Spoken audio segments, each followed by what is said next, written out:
வியாழக்கிழமை புதுமை. முதல் புதுமை, தேவ நற்கருணையாகிய திவ்ய அப்பத்திலே சேசுநாதருடைய இரத்தம் உண்டு என்று எண்பிக்கிற புதுமை. ஸ்பானிய ராஜ்யத்திலே புனித எரோனிமஸ் சபையில் உள்ள பேதுரு என்கிற குருவானவர் இருந்தார். இவருக்கு பசாசின் தந்திரத்தினாலே திவ்ய நற்கருணையின் பேரிலே அடிக்கடி வந்த சோதனையாவது, திவ்ய நற்கருணையிலே இயேசுவினுடைய திரு உடல் இருப்பதும் அல்லாமல் திரு ரத்தம் கூட இருப்பது எப்படி? திரு ரத்தம் கூட இருந்தால் அது துணிமேல் இருக்கிற போது அதில் படாமல் இருக்குமோ என்று இப்படிப்பட்ட சந்தேகம் அவருக்கு வந்தது. ஆனால் அவர் அந்த சோதனைக்கு இடம் கொடாமல் அடிக்கடி தள்ளினாலும் திரும்ப திரும்ப அந்த சோதனை அவருக்கு வந்தது. இப்படி இருக்கையில் ஒரு சனிக்கிழமை அவர் தேவமாதாவை குறித்து பூசை வைக்கிற போது திவ்ய நற்கரணை எழுந்தேற்றத்திற்கு பின் மேலிருந்து ஒரு மேகம் வந்து பீடத்தில் இருந்த திவ்ய நற்கரணை பூசை பாத்திரம் மற்ற பொருட்கள் எல்லாம் அந்த குருவானவருக்கு தெரியாமல் மறைத்துக் கொண்டிருந்தது.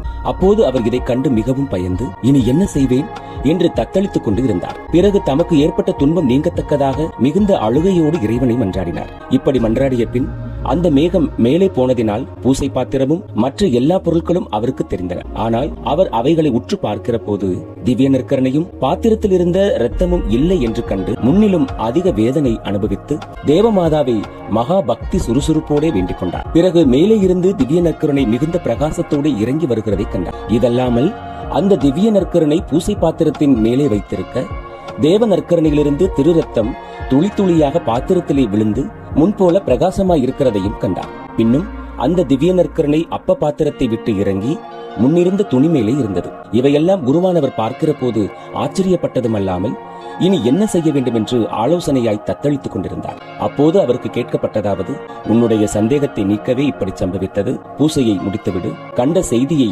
ஒருவருக்கும் சொல்லாதே என்கிற சத்தம் கேட்கப்பட்டது. அதன் பின் அவர் பூசையை முடித்து தான் கண்டவையெல்லாம் வேறு ஒருவருக்கும் சொல்லாமல் இருந்தார். பூசைக்கு உதவி செய்தவனும் பூசையை கண்டவர்களும் அவருடைய அழுகையையும் பூசையில் அவர் செய்த தாமதத்தையும் கண்டதே அன்றி வேறொன்றையும் காணவில்லை. அந்த குருவானவர் தான் சாகிறதற்கு முன் அவஸ்தையாய் இருக்கும் போது ஒரு கடிதம் எழுதி தம்முடைய சிரேஷ்டருக்கு கொடுத்தார். அதில் முன்பு பசாசின் தந்திரத்தினால் தமக்கு வந்த சந்தேகமும் சம்பவித்த புதுமையும் அதற்கு பிறகு அப்படிப்பட்ட சந்தேகம் தமக்கு ஒரு காலம் வரவில்லை என்பதும் எழுதியிருந்தது. தேவ நற்கருணை என்னும் தேவ திரவிய அனுமானத்தின் பேரில் திருச்சபை கற்பித்ததை நாம் எல்லோரும் மகா உறுதியோடு விசுவசித்து தேவனுக்கு நன்றி செலுத்துவோம். புனித அகுஸ்தினார் சொன்னபடியே மனிதரால் கண்டுபிடிக்க கூடாத காரியங்கள் இறைவனால் செய்ய முடியும். குருவானவர் பூசை செய்கிற போது கோதுமை அப்பத்தையும் முந்திரி பழத்தின் ரசத்தையும் பார்த்து இயேசுநாதர் திருவுள பற்றின வார்த்தைகளை எந்த சமயத்தில் சொல்லுவாரோ அதே சமயம் அப்பம் என்கிற பொருளும் ரசம் என்கிற பொருளும் அற்றுப்போகச் செய்து இயேசுநாதர் தாமே திரு ஆத்துமத்தோடும் தேவ சுபாவத்தோடும் முழுதும் அந்த அப்பத்தின் குணங்களுக்குள்ளேயும் ரசத்தின் குணங்களுக்குள்ளேயும் எழுந்தருளி இருக்கிறார். அவரை நாம் கண்ணால் காணக்கூடாதிருந்தாலும் சத்திய சீலராய் இருக்கிற இயேசுநாதர் திருவுளம் பற்றினதால் நாம் எல்லோரும் முழு மனத்தோடு விசுவசிக்க வேண்டும்.